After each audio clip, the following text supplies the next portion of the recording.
Good evening class. आज पुनः हम लोग जो बीपीएससी का सीरीज चला रहे थे तो हम लोग आगे की ओर अपना क्लास को बढ़ाते हैं और अगला चैप्टर हम लोग समझने का प्रयास करते हैं। अब तक जो हम लोग पढ़ लिए वो एक झलक में देख लेते हैं क्या क्या पढ़े। सबसे पहला हम लोग पढ़े पाषाण, दूसरा हड़प्पा, तीसरा ऋग्वैदिक, चौथा उत्तर वैदिक और आज का जो चैप्टर है पांचवा चैप्टर वो महाजनपद। हमको बताए थे कहानियों को हम लोग रिलेट करके चलेंगे तो इतिहास समझ में आएगा। इतिहास इतना टफ सब्जेक्ट नहीं है। जब आप कहानियों को जानना शुरू कर देंगे तो आपको इससे बढ़िया सब्जेक्ट कुछ नहीं लगेगा, फिर साइंस भी नहीं लगेगा। हालांकि साइंस में टर्म थोड़ा आसान रहते हैं तो साइंस अच्छा लगता है लोगों को, टेक्निकल टर्म रहते हैं तो, लेकिन आपको इतिहास भी अच्छे लगेंगे। तो हम लोग कहानियों को रिलेट करते हुए चलिए आगे की ओर बढ़ते हैं। आज हम लोग महाजनपद काल पढ़ेंगे और उसके पहले का जो हम लोग का क्लास रहा है उसके बारे में हम लोग थोड़ा सा चर्चा कर लेते हैं। पाषाण काल आप लोग देखे थे, पत्थरों का प्रयोग पाषाण काल। यही पाषाण काल ताम्र पाषाण युगीन सभ्यता का डेवलपमेंट किया, जिसमें तांबा का खोज हो गया, मनुष्य तांबा से परिचित हो गया और एक मकान दुकान बना कर लोग रहने लगा। ताम्र पाषाण कालीन कहलाया। इसी में आप देखें कि जब ये नगरीय व्यवस्था थी ताम्र पाषाण काल, तो नगर से ग्रामीण व्यवस्था थी तो ग्रामीण से नगर की ओर डेवलप करेगा, सुख सुविधाएं बढ़ेंगी, टेक्निकल चीज़ें बढ़ जाएंगी तो नगर की ओर बढ़ जाएगा। तो आप उस पर देखें कि इसी अवशेष पे हड़प्पा डेवलप कर गया। आप देखें सिंधु नदी के किनारे हड़प्पा किस तरह से उन्नत एक सभ्यता रहा। उसके बाद आप लोग देखें कि ये हड़प्पा का मार्टिन लूथर के अनुसार, मार्टिन लूथर बार्बर कहा जाता है, गॉर्डन चाइल्ड के अनुसार, मार्टिन व्हीलर एवं गॉर्डन चाइल्ड के अनुसार हड़प्पा का अंत आर्यों ने किया जो कि खैबर दर्रा से प्रवेश किए थे। और इसी हड़प्पा के क्षेत्रों में आर्य ऋग वैदिक सभ्यता का निर्माण किए, वैदिक सभ्यता का निर्माण किए। वैदिक को हम लोग दो भागों में बांटे थे, ऋग वैदिक, उत्तर वैदिक। ऋग वैदिक हम लोग पूरी तरह से पढ़ लिए, उत्तर वैदिक भी पढ़ लिए। ऋग वैदिक में देखें कि एक स्वच्छ और एक सर्वसाधारण वर्ग के लिए बना हुआ एक सभ्यता थी, जिसमें ना तो जाति व्यवस्था था, न तो कर्मकांडीय व्यवस्था था, न तो कोई ईश्वर की संकल्पनाएं थी प्राकृतिक पूजा वगैरह सब प्रचलित थे। जाति व्यवस्था भी थी तो गतिशीलता थी उसमें। हम लोग ये चीज़ देख पाए, मतलब कि कहीं ना कहीं हम लोग उसको तोड़ निकाल पाए ऋग्वैदिक सभ्यता में। हमने आपको बताया था यही कारण था कि दयानंद सरस्वती बोले कि वेदों की ओर लौटो। उत्तर वैदिक काल में हम लोग देखे कि यही मानव के साथ कर्मकांडीय व्यवस्था जुड़ गया। हमने आपको बताया था कि कर्मकांडीय व्यवस्था किस तरह से जुड़ा। उत्तर वैदिक के बारे में पूरा डिटेल्स किए थे, उसके सामाजिक, आर्थिक और राजनीतिक जीवन को हम लोग पढ़े थे। आज हम लोग का चैप्टर है महाजनपद। तो महाजनपद चैप्टर पढ़ाने से पहले आपको जरा सा बिहार से आपको परिचय करवा देते हैं, क्योंकि यही आर्य लोग महाजनपद काल में हड़प्पा सभ्यता जो कि सिंधु नदी के आसपास बसे हुए थे, वहां से पूर्व की ओर बढ़ेंगे और सदानीरा, जिसको गंडक कहते हैं, उसको पार करके बिहार के विभिन्न प्रांतों में निवास करेंगे। तो हम आपको बोलेंगे मिथिला, आपको समझ में नहीं आया कहाँ है मिथिला, अंग समझ में नहीं आएगा। तो इसलिए थोड़ा सा एक हम मैप आपको बता देते हैं एक झलक, इसके बाद हम लोग आगे का क्लास कंटिन्यू करेंगे। तो आप ध्यान देंगे।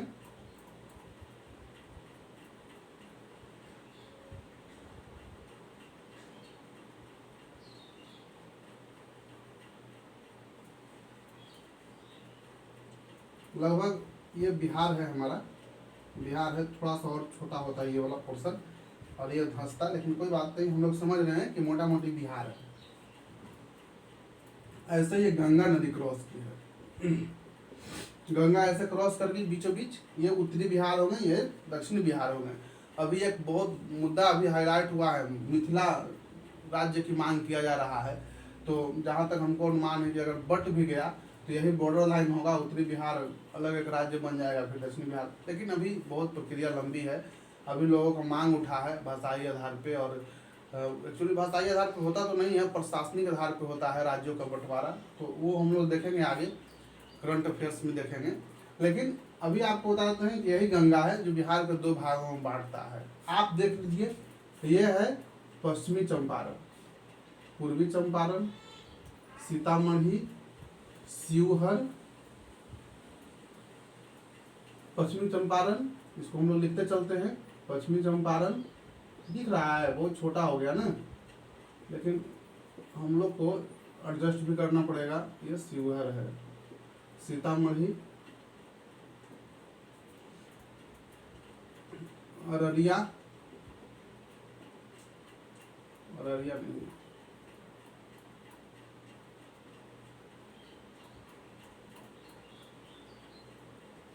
ये है मधेपुरा, सुपौल, अररिया, किशनगंज।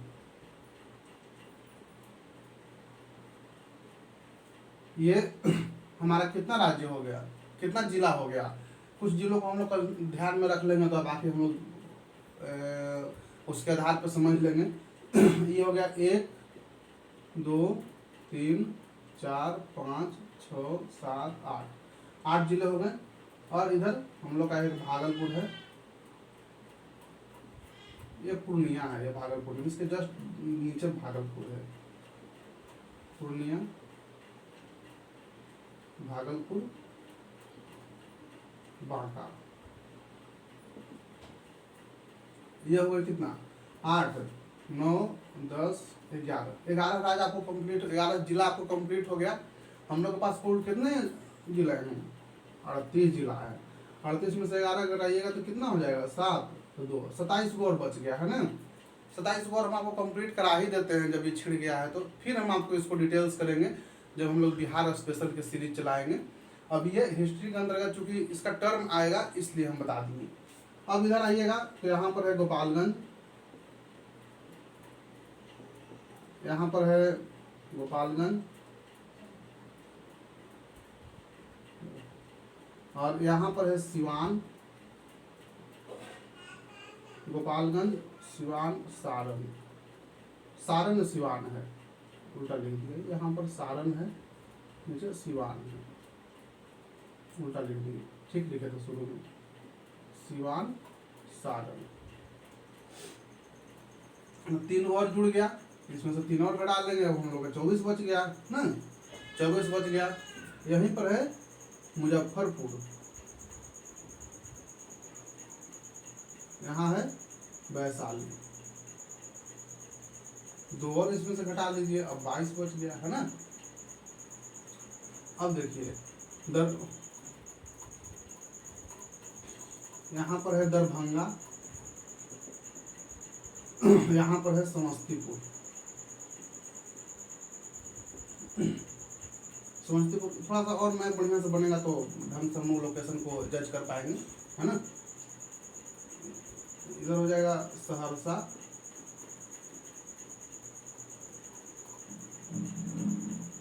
और इधर हो जाएगा आपका मधुबनी,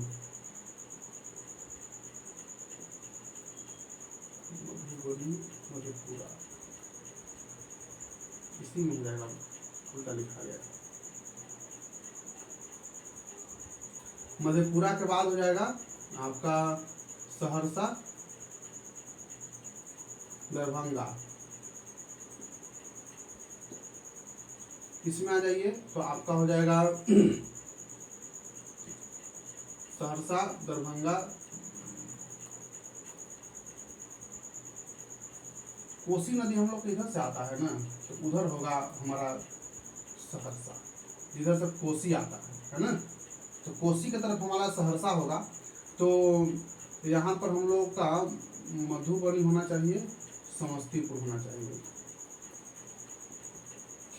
इधर सहरसा आपका, इधर हो जाएगा दरभंगा, सहरसा, यहीं पर हो जाएगा। 4 और हम लोग इसमें से कम कर लेते हैं, ये थोड़ा सा देखने वाली चीज़ है। 4 और कम कर लेंगे तो हम लोग का 18 बच गया।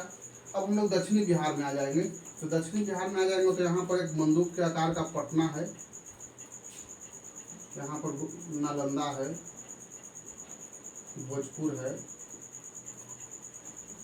कैमूर है, रोहतास है, कितने हो गए 2 2 4 1 5, यहीं पर एक बक्सर हो जाएगा। एक्चुअली हम लोग जब इसको बनाएंगे तो सही तरीका से यहाँ पर एडजस्ट करेगा। ये गंगा नदी के आसपास हो जाएगा बक्सर, उसके भूमि मिलेंगे। तो ये 6 जिला हो गए इसमें। यहाँ पर औरंगाबाद हो जाएगा, गया हो जाएगा। इसलिए सब चीज़ बता रहे हैं ना कि यही गया औरंगाबाद के क्षेत्र में मगध डेवलप करेगा। आप फिर परेशान होंगे कि मगध यहाँ पर कैसे बना दिए, कौन सा एरिया आता है ना। आपका यहीं पर यहाँ पर आएगा आपका अंग क्षेत्र आ जाएगा, भागलपुर के बेल्ट में अंग क्षेत्र आ जाएंगे। आप परेशान होंगे। फिर मिथिला क्षेत्र ये वाला क्षेत्र आ जाएगा। फिर परेशान ना हो, इसके चलते हम एक बार बना दे रहे हैं। तो इतना ही हम लोग को इम्पोर्टेंट जानना है। कितना हो गया, 6 और घटाएंगे तो हम लोग को 12 बच गया, और इधर 1 2 हो गया ना, तो 2 और घटा दिया तो 10 बचा। तो मात्र 10 तो जिला बचा है, हम लोग वो भी देख लेते हैं। यहीं पर हो जाएगा अरवल। थोड़ा आगे पीछे हो सकता है, इसको हम लोग मैच करेंगे जब हम लोग मैप देखेंगे तो थोड़ा आगे पीछे होगा। लेकिन ऐसा नहीं है कि अरवल उत्तरी बिहार में होगा, ऐसा नहीं है कि मधुबनी दक्षिणी बिहार में होगा, ऐसा नहीं है। जो हम लिख दिए वो लिख दिए, सही है। थोड़ा सा आगे पीछे इसमें डाटा में हो सकता है। यहाँ पर है नवादा, अथी में सीमा में हो सकता है। नवादा है, अरवल है, जहानाबाद, इधर है जमुई, शेखपुरा, लखीसराय, मुंगेर,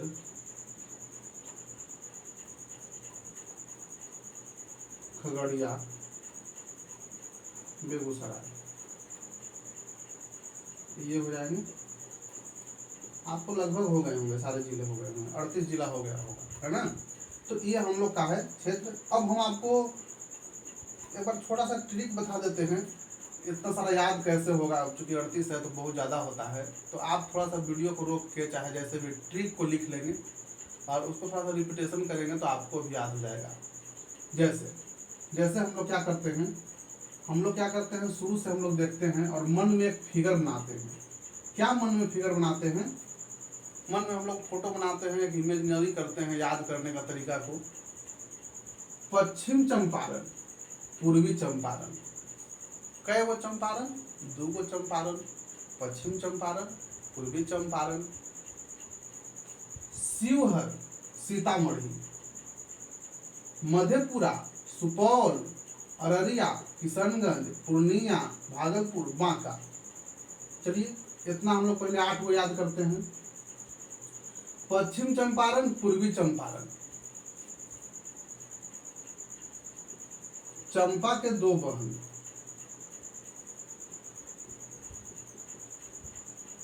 चंपा के 2 बहन कौन कौन? पश्चिमी चंपारण, पूर्वी चंपारण है जो, तो कहते हैं कि चंपा के 2 बहन शिवा और सीता,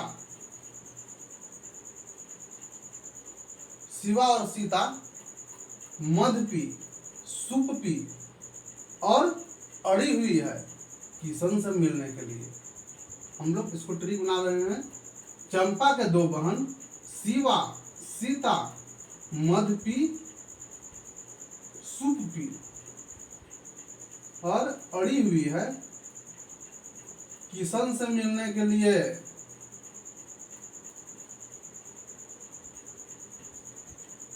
एक बार फिर से हम लोग रिपीट करेंगे। चंपा की 2 बहन शिवा, सीता, मधपी, सुपपी अड़ी हुई है किशन से मिलने के लिए। काहे भाई? तो पुरानका हार लेके पूर्णिया भागलपुर भाग गया है बांका। पुरानका हार लेके भाग गया है बांका, तो ये पूर्णिया हो जाएगा, भागलपुर हो जाएगा, बांका हो जाएगा। तो लगभग आपको 11-12 कंप्लीट हो जाएगा। हम लोग इधर भी जब बिहार स्पेशल चलेंगे तो सारे जिलों को ट्रिक के माध्यम से याद करेंगे। ये जो एक ही धारा प्रवाह में लिख देते हैं वो सब आप लोग भी लिखने लगेंगे। तो अभी फिलहाल इतना याद रखिए, क्लास को आगे बढ़ाते हैं क्योंकि ये फास्ट ट्रैक क्लास है। कम समय में चीज़ों को याद करना ज़्यादा से ज़्यादा है। और जिस समय फाउंडेशन बैच चलाएंगे हम इसके बाद 68 बैच के लिए, बीपीएससी के लिए, उस समय 0 से हीरो लेवल तक करेंगे। इसी तरह से आपको एक एक करके याद करवाएंगे और आपके कॉपी में लिखवा देंगे ताकि आपको समस्या नहीं हो, आपको एग्जाम हॉल तक याद रहेगा। तो आइए हम लोग आगे क्लास की ओर चलते हैं। तो हम लोग देखेंगे क्या कि उत्तर वैदिक काल जैसे ही अंत कर रहा है, इस चरमोत्कर्ष पे है, इसकी समाप्ति पे है, तो यहाँ से महाजनपद काल आ जाएगा। तो ऐसे कैसे आ जाता है महाजनपद काल? कभी कहते हैं ऋग्वैदिक काल के बाद उत्तर वैदिक आ गया, उत्तर वैदिक के बाद महाजनपद। तो हमने आपको बताया है कोई एक डेट निर्धारित नहीं है, कोई एक रेखा निर्धारित नहीं है, कोई ऐसा लाइन नहीं खींचा है कि इसके बाद महाजनपद है।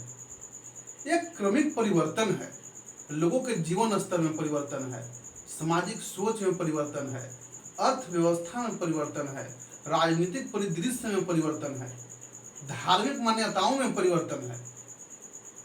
आपको हम बताएंगे, धार्मिक की बात आई तो मैं थोड़ा सा चर्चा कर देता हूँ। मध्यकाल जब आएगा तो मध्यकाल फुल्ली डिपेंड है अंधकार युग से। इस समय धर्म पराकाष्ठा पे है, धर्म का मानना बहुत जरूरी है। राजा इसको संरक्षण देगा, नहीं मानिएगा दंड दिया जाएगा, जो धर्म के खिलाफ जाएगा 50 कोड़े लगाए जाएंगे मध्यकाल में।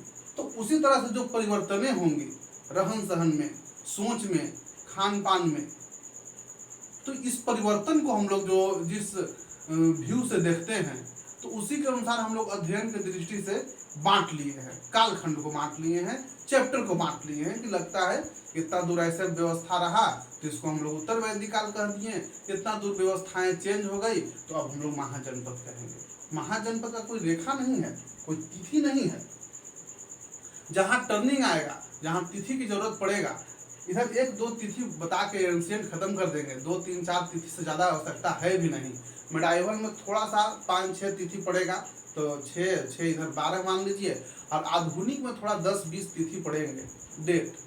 तो मुश्किल से 40 डेट, अगर 50 डेट भी आप याद रखते हैं तो बीपीएससी आपका है, आप उसमें रिजल्ट देंगे।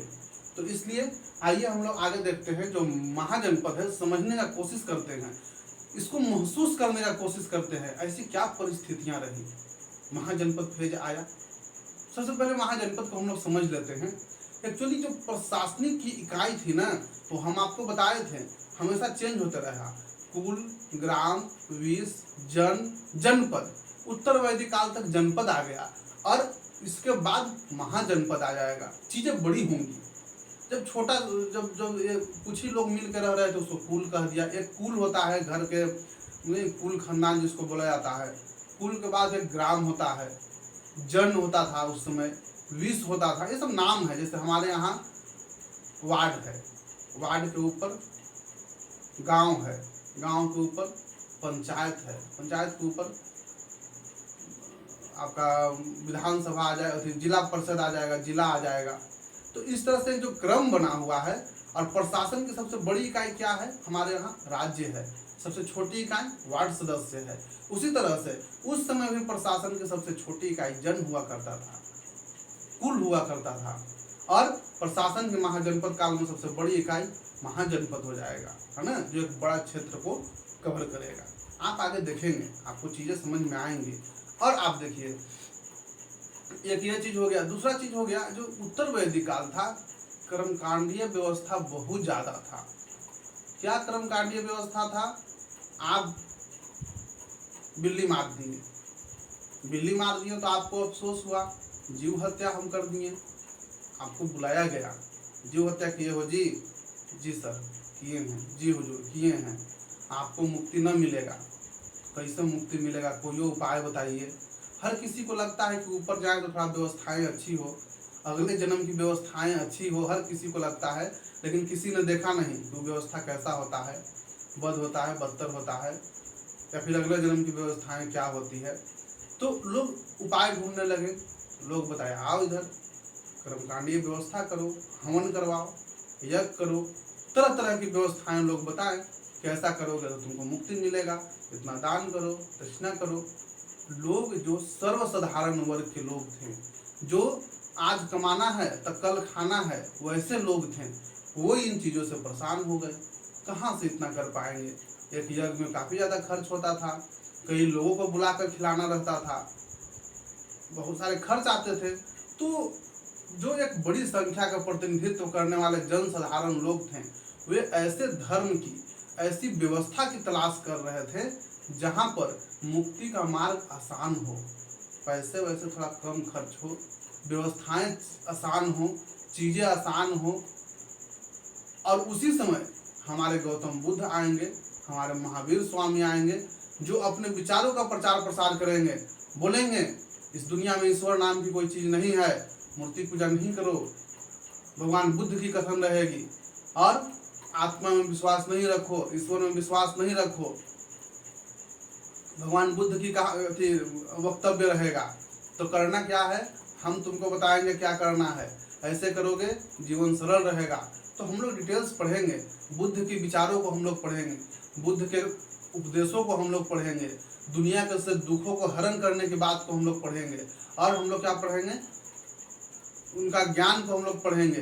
तो डिटेल्स हम लोग बौद्ध धर्म करेंगे, जैन धर्म भी उसी तरह से 0 लेवल से हीरो लेवल तक हम लोग पढ़ने का कोशिश करेंगे और पढ़ेंगे भी।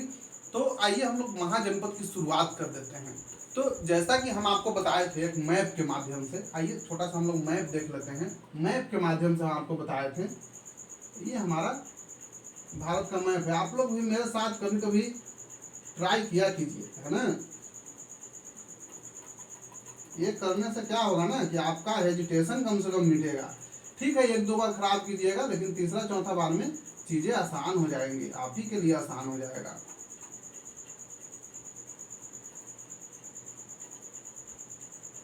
ये हमारा इंडिया है ना। और हमने आपको क्या बताया था कि जो आर्य लोग थे, यही सिंधु नदी है। हम आपको ज्योग्राफी पढ़ाएंगे, एंशियंट के जस्ट बाद पूरे भारत के भूगोल खत्म करेंगे, और इसके बाद मेडाइवल पढ़ाएंगे, और उसके बाद पूरे वर्ल्ड खत्म करेंगे। तो हम लोग एक चैप्टर वाइज चलेंगे। सोच रहे हैं कि एंशियंट थोड़ा जल्दी से खींच दे, एक बोरिंग सब्जेक्ट भी है, थोड़ा सा लोगों को मन कम लगता है, तो सोचेंगे पहले इसी को पढ़ा देते हैं, फिर इंटरेस्टेड सब्जेक्ट आएगा। हमारे आधुनिक भारत में गांधी जी आ जाएंगे, भगत सिंह आ जाएंगे, तो सुनने में लोगों को अच्छा लगेगा।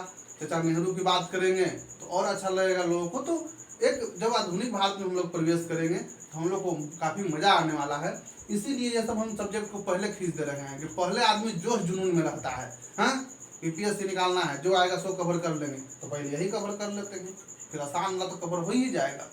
इसीलिए इसको हम आगे पहले खींच लेते हैं। इसके बाद जब हम ज्योग्राफी पढ़ाएंगे भारत के मैप, तो आपको एक एक चीज़ पढ़ाएंगे, कौन सा राज्य कहाँ है, किस राज्य से कौन सी नदियाँ गुजरती है, कहाँ पर पर्वत है, कहाँ पठार है, मैदानी भाग है, मिट्टियाँ हैं, कृषि कौन सी होती है, सारा कुछ हम आपको बताने वाले हैं, इसलिए चिंता नहीं करना है।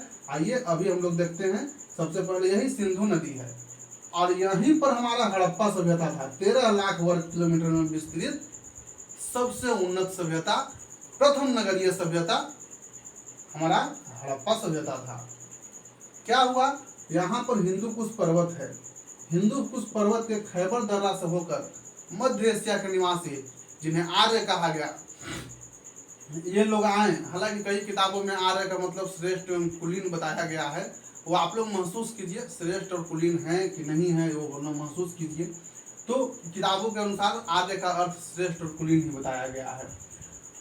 तो यहाँ से खैबर दर्रा से आर्य प्रवेश किए, और हड़प्पा सभ्यता जो मकान दुकान बनाकर नियोजित तरीके से रह रही थी, जिसमें व्यवस्थाएं सब कुछ सुदृढ़ थी, मातृ सदात्मक समाज था, जहाँ महिलाओं को सर्वोच्च स्थान दिया गया था, उस सभ्यता को तहस नहस कर दिए। मार्टिन व्हीलर एवं गॉर्डन चाइल्ड कहते हैं कि 26-26 आदमी एक जगह जाकर नहीं मरेगा अपने से, आर्य लोग ही मार के उसको मुआ दिया। जब उसके हड्डियों को देखा गया तो उस पर तेज पैनधार निशान है, इसका मतलब ये लोग आया होगा, अपना बात बोल रहा होगा, इन लोग नहीं माना होगा, मार के सरिया दिया। और भी तरीका हम आपको बताए थे, इसके पतन का कारणों को हम लोग आप लोग बताए थे, और एक हम लोग किस मत पे जाएंगे वो भी हम आपको बताए थे।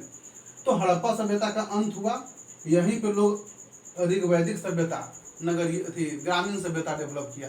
कहाँ, नगर को उजाड़ के एक गांव डेवलप किया, पशुपालन करना शुरू किया, चारागाह के खोज में लोग आए ही थे, यहाँ पर रहने लगे। उत्तर वैदिक काल के समाप्ति होते होते लोहा का प्रयोग होने लगा। लोहा के प्रयोग के चलते इधर के जंगलों की कटाई की गई, उत्तर वैदिक काल तक ये गंगा से परिचित हो चुके थे। जंगलों की जब कटाई की गई तो जंगलों की कटाई करके मैदान बनाया गया और कृषि कार्य करने लगे, और इसी प्रकार से ये लोग पूर्व की ओर बढ़े और यहाँ पर एक गंडक नदी है। गंडक नदी को पार करके बिहार के मिथिला क्षेत्र में प्रवेश किए। बिहार के किस क्षेत्र में प्रवेश किए? मिथिला क्षेत्र में प्रवेश किए, जो वर्तमान पश्चिम चंपारण, शिवहर, सीतामढ़ी यही बेल्ट कहलाएगा। इसी बेल्ट को तिरहुत कहते हैं, वर्तमान में इसको तिरहुत प्रमंडल भी कहते हैं हम लोग, है ना। तो आइए हम लोग आर्यों को प्रवेश करवा दिए हैं बिहार में। अब हम देखेंगे बिहार में इनका फैलाव कैसे होगा, ये किस तरह से विस्तार करेंगे।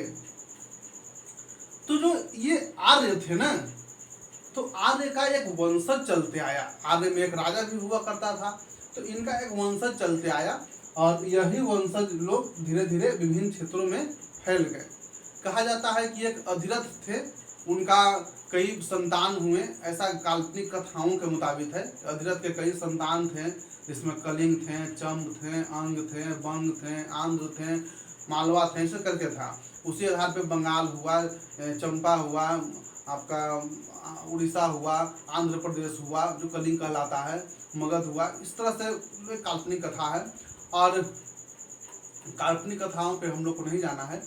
आइए हम लोग देखते हैं, उससे हम लोग अनुमान लगाते हैं, लेकिन ऐसा कारण भी रहा भी हो सकता है, नहीं भी रहा हो सकता है। तो ये जो भारत का जो हम लोग मैप देख रहे थे, यहाँ पर बिहार, यहाँ पर ये लोग आ गए हैं। अब क्या हुआ, बिहार के विभिन्न क्षेत्रों में ये फैल गए। कहा जाता है कि इसके जो अथी थे, ये 25वें जो अथी थे, ये वंशज थे, वो सिरध्वज जनक हुए। और सिरध्वज जनक जब वो चला रहे थे, हल चला रहे थे, तो एक पुत्री की प्राप्ति हुई घड़ा के माध्यम से, एक कहानियों के माध्यम से हम लोग सुनते हैं। और क्या हम लोग सुनते हैं इसमें कि वहाँ से यह स्पष्ट हुआ कि राजा लोग हल चलाते हैं। तो खैर आइए हम लोग देखते हैं कि आर्यों का फैलाव विभिन्न क्षेत्रों में हुआ। आप देखेंगे सबसे जो आर्य का जो सबसे प्राचीन वंश था, वो प्राचीन वंश बृहद्रथ वंश था। इनका महाजनपद काल में आर्यों का प्राचीन वंश बृहद्रथ वंश था, और इसका संस्थापक जो थे वो राजा बृहद्रथ ही थे। इसके संस्थापक राजा बृहद्रथ थे। इसका सबसे प्रतापी जो राजा था उसका नाम रिपुंजय था। रिपुंजय की हत्या पुलिक ने कर दिया। इन्हीं के वंशज से है, कोई पुलिक है, इसका हत्या कर दिया। और पुलिक की हत्या भातिये ने कर दिया। जब भातिये ने पुलिक की हत्या कर दिया,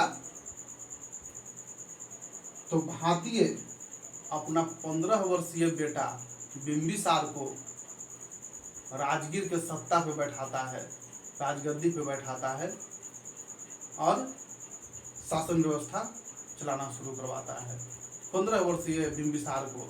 यहाँ से हम लोग स्टार्ट करेंगे हर्यक वंश। ये है हर्यक वंश, यही बिंबिसार हर्यक वंश स्टार्ट करेगा। ये बृहद्रथ वंश समाप्त हो गया, सबसे प्राचीन वंश है। इसके बारे में हम लोग ज्यादा डीप में नहीं जाएंगे। इसके प्रतापी शासक रिपुंजय, रिपुंजय कहता है पुलिक, और पुलिक कहता है भातिये ने करके अपने बेटे बिंबिसार को राजगीर के गद्दी पर बैठाता है, और 15 वर्षीय बिंबिसार को बैठाता है और हर्यक वंश की स्थापना करता है। बृहद्रथ वंश समाप्त। तो आइए हम लोग अब हर्यक वंश से स्टार्ट करेंगे। महाजनपद का जो स्टार्टिंग है यही हर्यक वंश है। अब तक कहानी करने का मतलब यहाँ से शुरुआत करने का है। एक चीज और हम आपको छोटा सा बता देते हैं, जब महाजनपद डेवलप हुआ तो कौन कौन सा क्षेत्र डेवलप हुआ। तो हमारा कुल 16 महाजनपद डेवलप हुए। कितने हुए?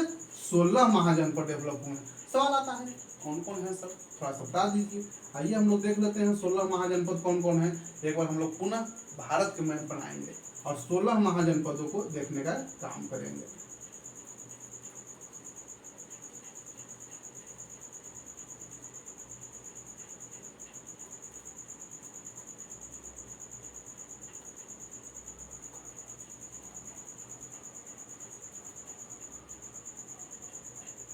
है ना, ये है आपका भारत, और हमारा यहाँ पर है बिहार।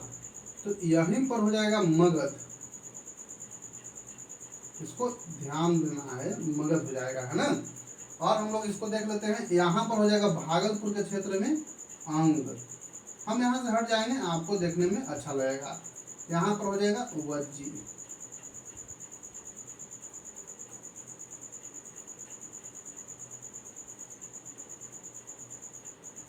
वज्जी, यहाँ पर वज्जी हो गया, ये है। और बस हम लोग इसको इधर ले आते हैं, यहाँ पर वज्जी है। यहाँ पर हो जाएगा काशी, यहाँ पर काशी हो जाएगा। और हम लोग यहाँ पर देख लेते हैं, यहाँ पर हो जाएगा वत्स, यहाँ पर हो जाएगा कोसल,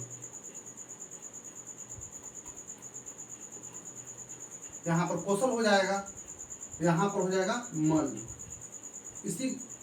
इसी कौशल में भगवान बुद्ध उपदेश देंगे। मल हो गया, है ना। यहाँ पर हो गया काशी, वत्स, कौशल, और क्या हो गया, मल हो गया। अब हम लोग यहाँ पर आते हैं दिल्ली वाले क्षेत्र में, बिहार से पार करेंगे। ये यूपी, इतना बिहार है ना, ये यूपी का क्षेत्र हो जाएगा। बिहार को हम लोग कम ही रखेंगे, थोड़ा सा और ऊपर हम लोग करना था जी, गड़बड़ा गए। हाँ, तो हम लोग चलिए फिर से इसको हम लोग बना लेते हैं, थोड़ा सा मैपो हम गड़बड़ा गए, हम लोग फिर से देख लेते हैं। ये बिहार है ना। यहाँ अंग हो गया, यहाँ मगध हो गया, ठीक है। मगध के बाद यहाँ वज्जी हो गया, ये सही है, यहाँ तक हम लोग सही हैं। ये चारों जो हैं ये हो जाएंगे। यहाँ पर हमारा हो जाएगा काशी, काशी कर दीजिए। यहाँ पर वत्स, वत्स कर दीजिए। यहाँ पर हो जाएगा कौशल, यहाँ पर हो जाएगा मल, ठीक है ना। और हम लोग आते हैं तो यहाँ पर हो जाएगा कुरु, कुरु नहीं हो जाएगा। यहाँ पर हमारा हो जाएगा इंद्रप्रस्थ।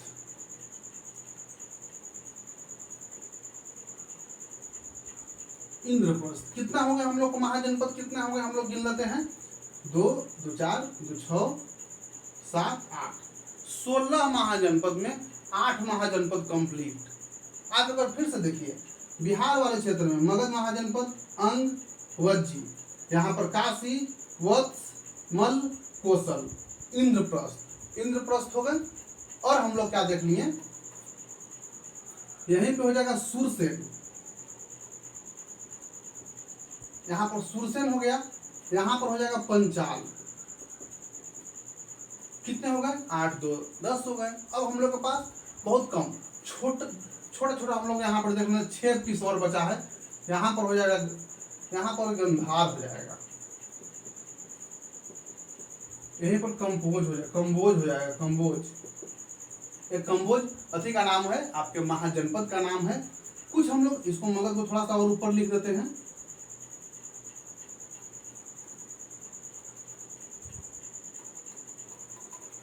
मगध। और हम लोग यहाँ पर देख लेते हैं, यहाँ पर है अस्मक, महाराष्ट्र के नीचे, नर्मदा नदी के नीचे अस्मक, सबसे दक्षिण में अस्मक महाजनपद हो जाएगा। यहाँ पर हो जाएगा अवंती, अवंती हो जाएगा यहाँ पर। और हम लोग का यहाँ पर हो जाएगा चेदी, चेदी। तो हम लोग ये देख रहे हैं, देख पा रहे हैं, कितने हो गए, 2, 3, 4, 5, 6, 7, 8, 9, 10, 11, 12, 13, 14, 15, एक और छूट गए, और ये पंजाल, एक और छूट गए। चलिए हम लोग फिर से देख लेते हैं, हम लोग फिर से मिला लेने का कोशिश करते हैं। मगध, अंग, मगध हो गए, अंग हो गए, वज्जी, वज्जी हो गए, काशी हो गए, आपका वत्स हो गया, काशी हो गया, वत्स हो गया, और आपका हो गया मल हो गया, कौशल हो गया, और आपका इंद्रप्रस्थ हो गया, ठीक है।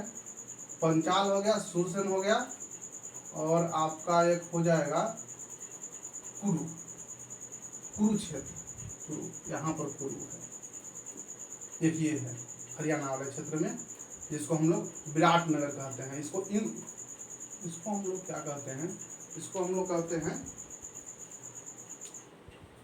मत्स्य, मत्स्य का विराटनगर, इसी को हम लोग मत्स्य कहते हैं। कुरु इधर है, इसकी मत्स्य,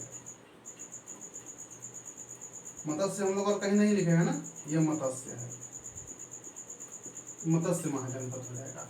मल हो गया, वत्स हो गया, मत्स्य, इसको विराटनगर राजधानी है। चलिए तो हम लोग ये 16 महाजनपदों को एक झलक में देख लिए। अब हम लोग देखेंगे ये जो मगध है, यहाँ पर बिंबिसार जो कि 15 वर्षीय पुत्र है किसका, भातिये का, वो इसी राजगद्दी पर बैठा। राजगीर वाले क्षेत्र को हम लोग मगध कहते हैं, भागलपुर, और ये आपका एक वो है ये बांका इधर वाला क्षेत्र को अंग कहते हैं। आइए हम लोग हर एक वंश, अब हम लोग वंश में प्रवेश कर गए, ये हमारा बेसिक कॉन्सेप्ट था। वंश में हम लोग प्रवेश कर गए तो हम लोग देखेंगे यहाँ पर कुछ प्रमुख वंश चलेगा। हर्यक वंश, शिशुनाग वंश,